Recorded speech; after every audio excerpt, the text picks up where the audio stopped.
Bismillahirrahmanirrahim. Alhamdulillahi rabbil alamin wa afdalu salatu wa atammu taslim ala nabiyina Muhammedin sallallahu alaihi wasallam. Falenderojmë Allahun azza wa jall, salat e selamet qofshin pejgamberit ton Muhammedin alayhi salatu wassalam. Vëllezër dashur, jemi tek hadithi 25 dhe 26. Këto hadithe kanë të bëjnë me lloj-llojshmërinë e sadakas.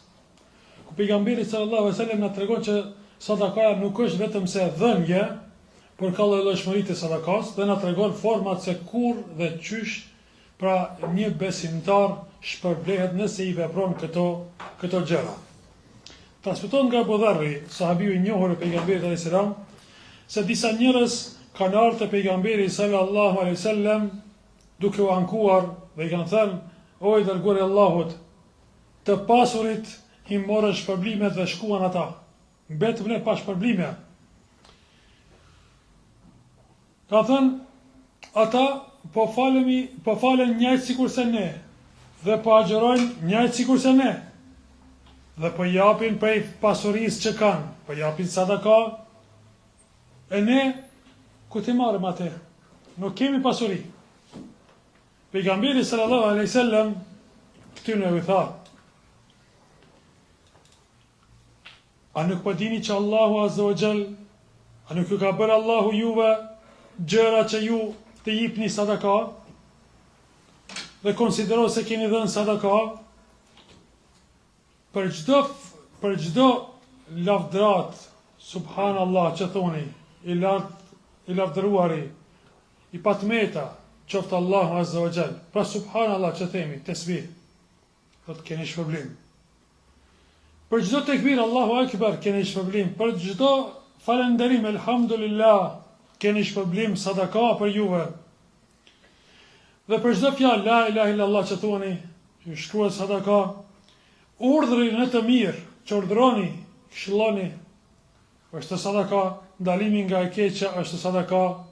Dhe dikush është në intimitet me gruan e tij, shkruhet sadaka. Sahabët janë çudit, ja Resulullah. Edhe kur dikush është në intimitet me gruan, sadaka, shpërblim, ka thonë, ky njeri, po këtë intimitet të kishte bërë me dikë në formën haram, në zina, a kishte marrë mëkat? Po. Edhe atëra pra ka vepruar halal, e ka mbrojt veten dhe i shkruhet sadaka. Nga këto vërejmë madhështinë e Islamit. Se Allahu subhanahu wa taala don me çdo kusht, nëse dikush prej besimtarëve vepron të mira, me shpërblim. Nuk është sadakaja vetëm një lloj dhënia e paras. Po, kjo është për atë që posedon. Por ai që nuk posedon, si e merr shpërblimin? Ja pra forma se si e merr shpërblimin.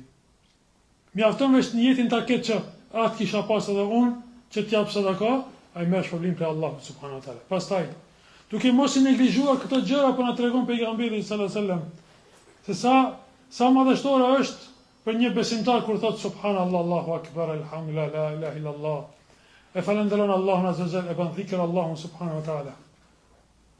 Pra i ka mësuar pejgamberi sallallahu alajhi wasallam sahabët që ju për çdo gjë që veproni, për dhikr që bëni, për urdhrin e të mirë dhe ndalimin nga e keqja, ju shpërblen Allahu subhanahu wa taala. Duke filluar me dhikr. Pra na mëson pejgamberi selam që të bëjmë sa më shumë dhikr. Ta mësojmë gjuhën tonë me thënë subhanallah, elhamdulillah, Allahu akbar, la ilaha illallah, kur jenë në xhami, kur jenë në rrugë, kur jenë në punë, kur jenë në shtëpi, kur jenë duke vozit, kur jenë duke punu, mësoje gjuhën tënde me thënë la ilaha illallah. Kur jenë duke prit në kolon, vend se të nervozohesh, të hidhrohesh, të shahesh, Allah në ruajt, thuj la ilaha illallah, elhamdulillah, shfrytëzoj rastin që të fitosh sevape, shpërblime. Kur jenë në semafor, shfrytëzoj rastin, falenderoj Allahun subhanahu wa taala. Në udhtim të gjatë, falenderoj Allahun azza wa jall.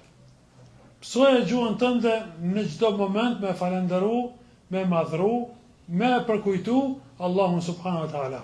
Ja pas sa thjesht merr sadaka, merr shpërblime prej Allahut azza wa jall. urdhrin në të mirë. Më tashti edhe dhikrin e kuptum, ajo ke diçka për vetën tonë. Por diçka tjetër, që mëson dikot diçka, i mëson urdhrat e Allahut, i mëson vajibet, i mëson obligimet, detyrimet që i kemi karshi Allahut subhanahu wa taala, është sadaka.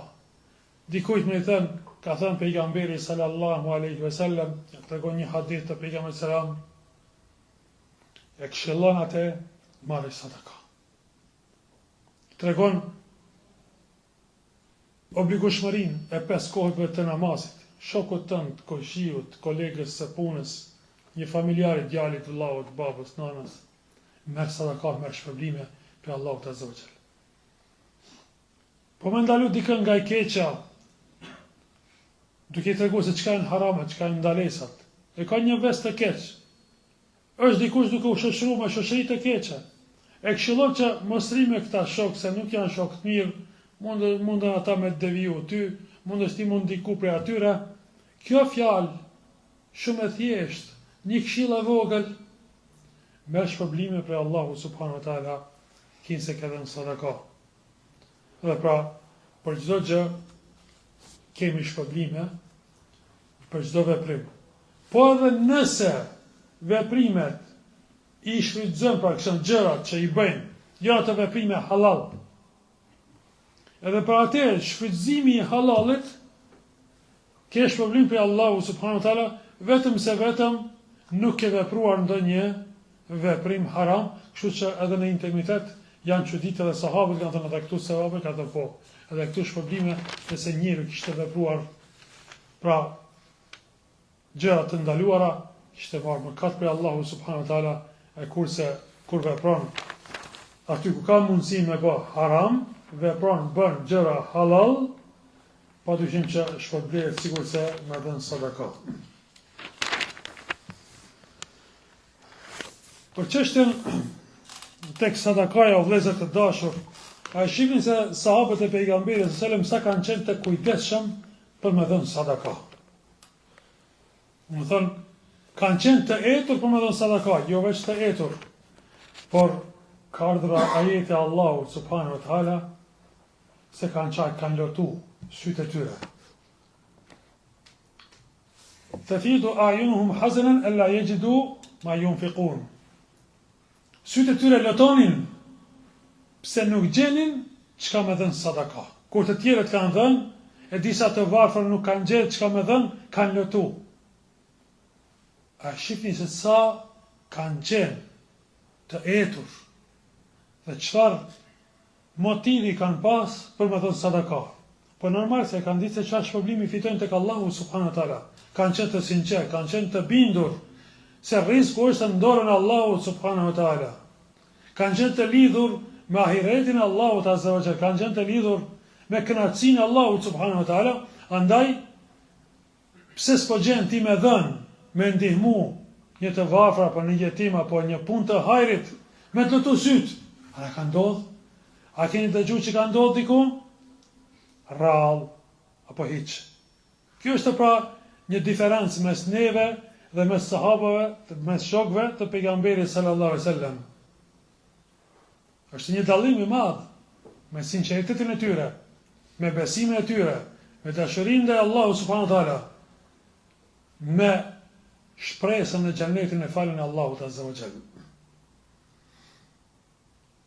Dhe normal kanë qenë këta sahabë që kanë ndesh këta të jenë nga ata cilët japin, me qenë dora e cila është mbi, jo dora e cila është ndër, sepse pejgamberi sallallahu alajhi wasallam ka thënë, dora e cila është mbi është më e mirë se sa ajo dora e cila është ndër. Ky ishte pra hadithi i 25, si dhe kalem tek hadithi 26, ku transmeton nga Abu Huraira radhiyallahu anhu se pejgamberi sallallahu alaihi wasallam ka thënë: kullu salama min an-nasi alayhi sadaqa. Çdo nyje e trupit që lëviz duhet me dhënë sadaka. duhet me dhënë sadaka. Kulle yawmin tatlu fihi shams, çdo ditë që lind dielli. Dhe ti gjykon mes dy persona me drejtësi. I pajton ata apo ndan diçka mes tyre, po me drejtësi. Kjo është sadaka. Forma tjetër e sadakas. Në hadithin tjetër, po na tregon pejgamberi sallallahu alajhi wasallam forma tjetër e sadakas. Dhe me ndihmu njeriun që nga mi hip kafshës së tij, apo mi afru, sot për shembull e kemi, që dika nuk mundet me hip në kerr, e ti mi ndihmu me hip në kerr. Apo mi afru çantat që i ka, mi ndihmu ati, është sadaka. Fjala e mirë është sadaka, dhe çdo hap që ecë për në xhami është sadaka, dhe largimi i pengesave nga rruga është sadaka. Sa madhështor është feja jonë, o vëllezër të dashur. Nuk dim ndonjë fe, a ka domethënë këso këshilla. Dhe që ata na dalin kinse feja islame, fe ashtu të fe e kështu, domethënë duke akuzuar fen me gjëra, me trillime të ndryshme që nuk janë të sakta. Shikoni hadithet e pejgamberit sallallahu alajhi wasallam. Nuk ka ndonjë fe më madhështore se sa feja islame. Fe që i stimulon njerëzit në bamirësi, duke mos prit kur farë shpërblimi për aty me njerëzve. Edhe nëse ai ta kthen me të keqe, ti nuk lidhesh me atë njeri, interesi yt nuk lidhet me interesin e njeriut, që do ta kthen tek ty, por interesi ynë lidhet me shpërblimin tek Allahu Azza wa Jall. Pa më parasysh ai ata din atë të mirë apo nuk ta din, ti e ke vë për hir të Allahut subhanahu wa taala. Kurse të tjerët presin shpërblime edhe për njerëz të tjerë. Feja jonë është fe që na mëson sinqeritet. Feja jonë e ngrit shpirtin dhe lidh me Allahun subhanahu wa taala. Është shumë fe e lartë. Fe që nëse dikush hyn dhe studion, e kupton bërthamën e Islamit se çka do të thotë veçmëra këtë hadith edhe kuptoi. Se si e lidh njeriun me krijuesin e tij. Dhe bën njeriun që t'i mbështetet vetëm krijuesit. E bën njeriun që të kërkoj vetëm prej krijuesit, të pavarësohet prej njerëzve. Dhe njëtën kohë e stimulon t'i vazhdo me i bë aty në mirë. Vazhdo të sillesh mirë me njerëzit. Dhe shiko, gjitha këto gjëra domethënë njihen dhe llogaritën tek Allahu Azza wa Jall si sadaka. Pra, këtu na tregon pejgamberi sallallahu alaihi wasallam që njeriu kur të zgjohet në mëngjes, ngrihet në mëngjes, ai është i obliguar të falenderojë Allahun subhanahu wa taala për çdo nyje. Trupi ka 360 nyje. Dhe për gjitha këto duhesh me falenderu Allahun subhanahu wa taala sepse nyja jote është në lëvizje, këmba po lëviz, dora po lëviz, qafa po lëviz, syt po lëvizin. Dhe shumë nyje tjera brendi të trupit që nuk i dim, janë në funksion. E për këtë duhet me falenderu Allahun azza wa jall, duhet me dhënë sadaka për këtë të mirë që je duke shfrytzu. Sa herë nuk e falenderojmë Allahun azza wa jall dhe nuk japim sadaka, duhet që ta mësojmë veten me dhënë sadaka jo vetëm se dikush është i nevojshëm, jo me prit atë gjë, a është i nevojshëm. Po pse? Sepse unë kam nevojë për vetveten time me dhënë sadaka. Unë jam i nevojshëm, jo ai. Me shiku, kush është më i nevojshëm? Unë jam i nevojshëm me dhënë sadaka, ma shumë se sa ai person i cili është duke marrur. Sepse unë kam nevojë për këtë mirësi, për trupin tim që më ka dhëruar Allahu azza wa jall, me falenderu Allahun. Për këto nyje që po lëvizin, që janë në funksion, dhe nuk janë paralizu, duhet me dhënë sadaka, me falenderu Allahun.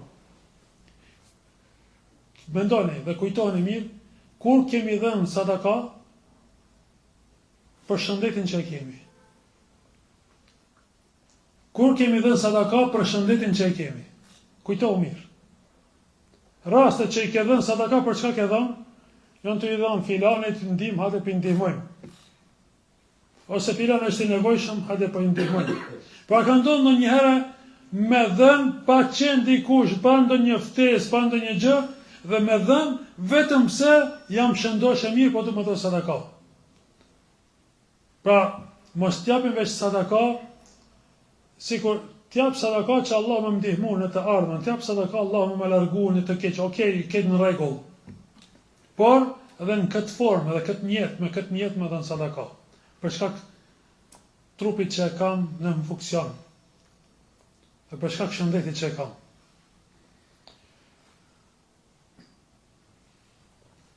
Ka në hadith të pejgamberit sallallahu alajhi wasallam, 2 recate namaz duha të mjafton me dhënë sikur sadaka për trupin që e ke, për këtë mirësi që e ke.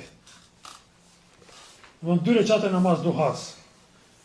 Sigur që ka ardhur me një hadith të Ebu Hurajrës, ku thotë, më ka urdhru i dashuri im pejgamberit sallallahu alajhi wasallam, më ka këshillu, më ka porosit me 3 gjëra, të agjëroj çdo muaj nga 3 ditë, pra ditët e bardha, dhe t'i fali 2 rekate namaz, dhe t'a fali namazin e vitrit para se të bime fjetë. Transmeton nga Yunus ibn Ubejd, ka ardhur njëri tek ai duke u ankuar për varfrin që e ka. Yunus ibn Ubejd ka desh këtë njëri pak me rëzgju dhe me falenderu Allahun azza wa jalla dhe mos me qenë pesimist. Dhe mos me qenë njëri cili vazhdimisht ankohet. Ka thënë, a ma jep një sy për 100.000 dirhem? 100.000 dirhem për t'jap në dorë, ma jep një sy. Jo, më ka thënë, se jap. Edhe po a ma jep dorën për 100.000 dirhem, një dorë. Asë si. Edhe po ma jep këmbën, për çdo këmbë ka 100.000 për t'jap. Jo, thot nuk bjen shprehje. Po thot ti, thot pas ke pasurit të mjaftueshme, që duhesh me falenderuar Allahun subhanahu wa taala. Mos anko, sepse ke shumë të mira, pra ka dhe që elhamdulillah jam mirë e shëndosh. Këto gjëra nuk blihen me pasuri. Andaj kanë thënë, shëndeti është pasuria më sheft e njeriut. Shëndeti është pasuria më sheft. Që ndoshta nuk është në dorë sikur se paraja që duket apo ari dhe argjenti. Por e ke në brendi, je shëndosh e mirë, është pasuria më e madhe. Andaj duhet të falenderojë Allahu subhanahu wa taala se çka vlen pasuria monetare nëse nuk është pasuria e trupit, apo pasuria e mendes. Duhet të falenderojë Allahu azza wa jalla për këto mirësi. Dhe duhet ta mësojmë veten për me falenderuar Allahun subhanahu wa taala në forma të ndryshme.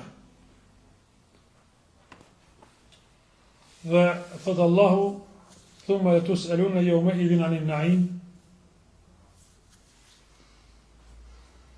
Në surën Takathur e kena dhe ju në ditën e gjykimit do të pyeteni për mirësit. Dietarët kanë thënë, pra mirësit janë mirësit e shëndetit, të trupit, të pamurit, të dëgjuarit. Kullu ulaike kana anhu mas'ula. Pra, ka thënë Allahu azza wa jall se dëgjimi dhe shiqimi dhe zemra për këtë këto dhe të llogaritesh në ditën e gjykimit. Dhe pejgamberi sallallahu alajhi wasallam ka thënë, 2 mirësi, shumica e njerëzve janë të mashtruar. I kanë ato mirësi, por nuk i shfrytëzojnë për të mirë, apo nuk e falenderojnë Allahun azza wa jall për ato të mira.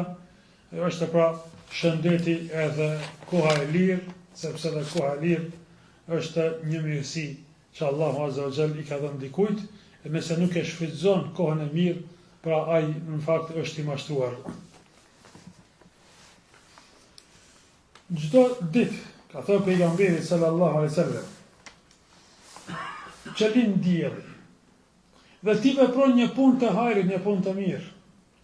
Ke dëgjuar për ty persona që nuk flasin në mes vete dhe ti intervenon dhe të mjecon mes tyre që me i pajtu, është sadaka, shpërblim i madh. Apo gjykon mes tyre, ka një problem, gjykon mes tyre, shiko, kjo nuk takon ty, ty e takon kaq, apo në një problem, apo diçka që i ka në një mosmarrveshje. Ke shpërblim për Allahu subhanahu wa ta'ala. Dhe fjala e mirë që këshillon dikë është sadaka, që ndihmon dikë në një punë të hajrit, në një punë halal, ndihmon, është i nevojshëm, e ndihmon në forma të ndryshme. E sjell një shembull që e kam pasur, një shembull pra konkret pejgamberi sallallahu alaihi wasallam hadithe, ka thënë me ndihmu njerëzit me hip në kafshën e tij. Sot me ndihmu dikujt me hip në makinë, apo me ndihmu dikujt me vozit makinën, apo me mësu dikë me vozit makinën, apo ka nevojë diçka me bajt me ndihmu, ke shpërblim për Allahu subhanahu wa taala. Më thonë, janë forma të ndryshme të shpërblimeve. Dhe në xhami që shkon, çdo hap që ti ecë për në xhami, me një hap, sigur që ka ardhur në një hadith, të shlyhet një mëkat, me hapin tjetër e fiton një sevap. Bile disa dietarë kanë thënë, është të mirë që njëri kur shkon në xhami të shkoj me hapa më të vogla, që të fitoj sa më shumë shpërblime. Edhe xhamia nëse është më e largët dhe ecë njeriu më gjatë për me shku në xhamin që ka më të largët, fiton më shumë shpërblime se sa i cili falet tek xhamia që ka më afër. Dhe largimi i pengesave nga rruga është sadaka. Largimi i pengesave nga rruga është sadaka, e kështu pra në dy hadithet e pejgamberit sallallahu alaihi wasallam e vërejtën pra llojshmërinë e sadakas.